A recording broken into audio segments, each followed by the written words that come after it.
Welcome to The Leading Edge, Conversations with Saskatoon's Leaders. Hi, my name is Dave Hagel and I'm your host. The focus of this show is on leadership. What is it? How does it work? What makes a leader tick? What are some of the challenges that leaders face? What are some of the advantages of being a leader? To explore these questions, I've invited leaders from Saskatoon to participate in this show.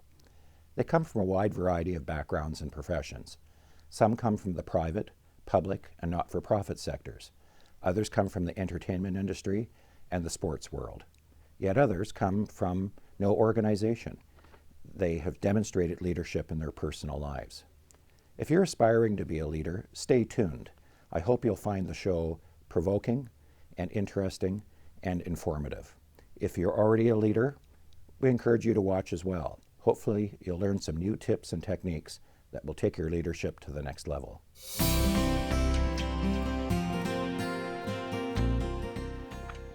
My guest has a very unique skill set. She has a PhD in Geology and Earth Sciences, and as well, she's an accomplished author. She was nominated, a finalist actually, for the Saskatchewan First Book Award. It was a piece of fiction, and she's just finished writing another piece of fiction that's going to be published in the fall of 2015. And she's also writing a set of essays that are nonfiction related. And as well, she tells me that she has 4 different jobs. So please welcome to the show, Sandy Bonny. So how do you do it? 4 jobs and writing and all these other things? Well, I guess I have 4 jobs by the contracts that I'm hired through, but the way I see it, or the way I make things work, is that I use the same skills between all of those different positions. So a lot of the interdisciplinary thinking that I use as inspiration in my writing also feeds directly into making educational programming for youth that bring together cultural perspectives in the science classroom. So there's a lot of overlap, more than meets the eye on scanning the resume. So how did you make the transition from geology and earth sciences to writing? Well, I guess there never was a transition. So I published my first short story, which won the CBC Canada Writes contest back in 2002. And I published that at the same time that I finished my master's degree in earth science, and then was working on the short story collection, which I published in 2012, alongside my doctoral thesis as well. So I've always ran the 2 jobs side by side, I guess. So are the fiction pieces that you've written, are they targeted toward a certain audience? They're literary fiction, and they're for an adult readership, but they were inspired by the intersection of scientific thinking with other kinds of thinking. So they are, they do contain some of the thematic content that is involved in my science work as well. So when you say involved with other kinds of thinking, tell us more. Well, I guess we all make decisions in different ways. A critical scientific thinker, we would be using objective data, and we would be using logical reasoning, and we would get our cold hard answers. But when we translate science out of a lab context into a human context, we can have all kinds of interesting intersections. So for example, cultural perspectives coming in with science, religion, even people use science to justify personal decisions that, it might be quite a big extension.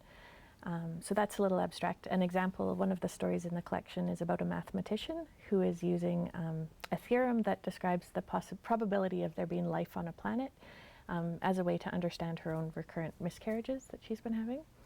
So, very interesting. So what does leadership mean for you? Well, I think I was thinking about this question when you'd asked it, and I think it means a couple of different things for me. One would be just being confident to when you see a possibility, to follow it, whether or not someone has done it before you. So, taking a lead. But I think an important aspect there in creative pursuits especially is that you don't have followers always when you're a leader. So in the work I do at the university, working with students and coordinating programs, I have a lot of responsibility to the people who I work with. So in my artistic work, I guess I have a responsibility to my artistic vision, but in positions of leadership that are, more formally designated, then I think leadership really, it's described by responsibilities. Mm-hmm. So tell us about the responsibilities you have with your role at the university. Okay, so my role at the university, I instruct courses and I coordinate a program called the Science Ambassador Program. And what we do is we send students who have disciplinary expertise in science, math, and engineering to remote northern Aboriginal community schools that often lack science teachers or lack the ability to access the kind of programming we have in urban centers. So in that context, I'm responsible for hiring and training graduate students, many of whom are international students, and preparing them to be able to teach science in a really creative and culturally relevant way in community contexts that many of them have never experienced or may not know very much about. So is this a new initiative, or has this been going on for some time? The pilot year was 2007, so it's been going for a while. It's been growing, and we've been gaining traction. And we found the longer we work with individual communities, the stronger community buy-in there is for the program, so they're able to set the school up for really successfully working with their science ambassadors when they come as well. So how do you know if the program is successful or not? Well, it's a long-term vision, I guess. So currently, Aboriginal students are extremely underrepresented in sciences, math, and engineering.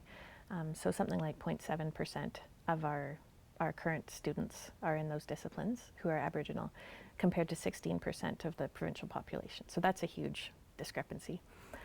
So our long-term vision is to encourage students to create pathways so interested students can access those programs successfully.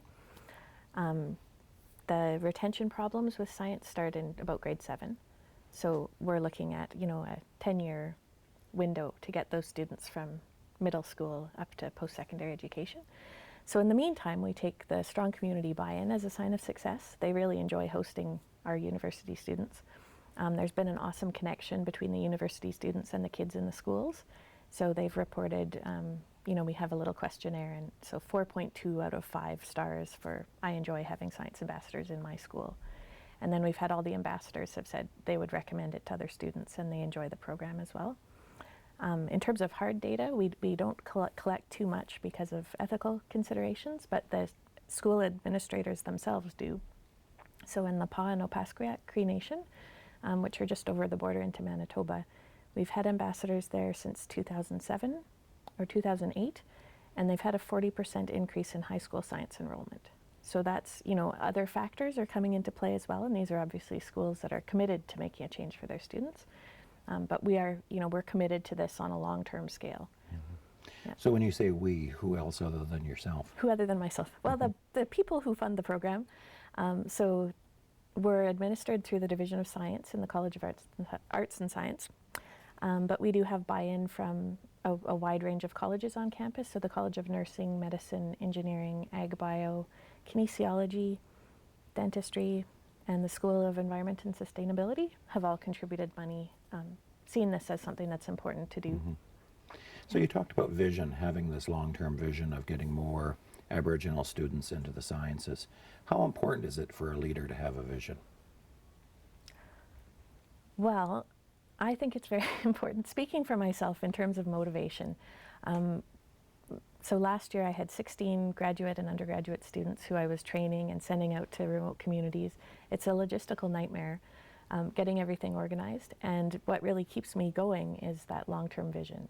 I think having a strong long-term vision, especially when your indicators of success are going to be over a 7-year scale, you need something to keep you going and to inspire the people that are working for you as well. Mm-hmm. So not only is it important to have the vision, but have some measurements, tools in place to show that you're making progress. I think so, yeah.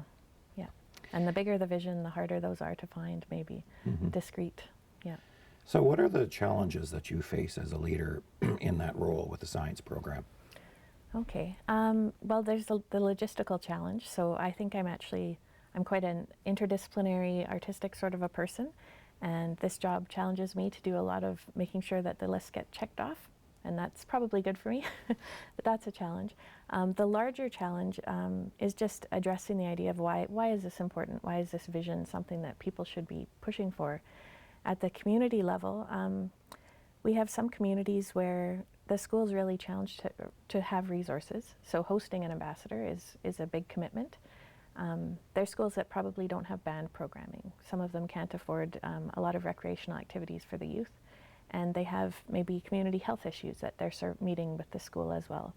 So getting the schools to see science as something that's really going to be important for giving opportunities to their students. And then the idea as well as of bringing cultural perspectives into science classrooms is not one that everyone thinks is a great idea. And a lot of it, I think, has to do with misunderstanding of the science curriculum. So we don't actually have outcomes and indicators that only have to do with knowing content. They have to do with things like understanding how an understanding of science can make you be a responsible citizen. Mm-hmm. So how can you do that if the citizenry you work with is in, a cultural context that's not represented within science? Sounds very challenging. It's challenging, but if it wasn't challenging, I'd be bored. So yeah, I enjoyed the challenge. So what are the aspects of leadership that you enjoy most? I enjoy finding new ways forward. So I do enjoy innovation, but not innovation for the sake of innovation. But I do enjoy that when we make positive changes and steps forward. Working with students, I really, really enjoy, and I love seeing the change in them from initial training or classes where you're telling them what they're going to learn and they're hesitant and wanting to know what to do next, and then when they really take on responsibility. So the students, after their 4 to 6 week community placements with the Science Ambassador program, and when they come back, they've got their confidence that they can do these kinds of things. So it's exciting to see that change. My guest is Sandy Bonny, and you're watching The Leading Edge, Conversations with Saskatoon's Leaders. I'm your host, Dave Hagel. We'll be back in a minute.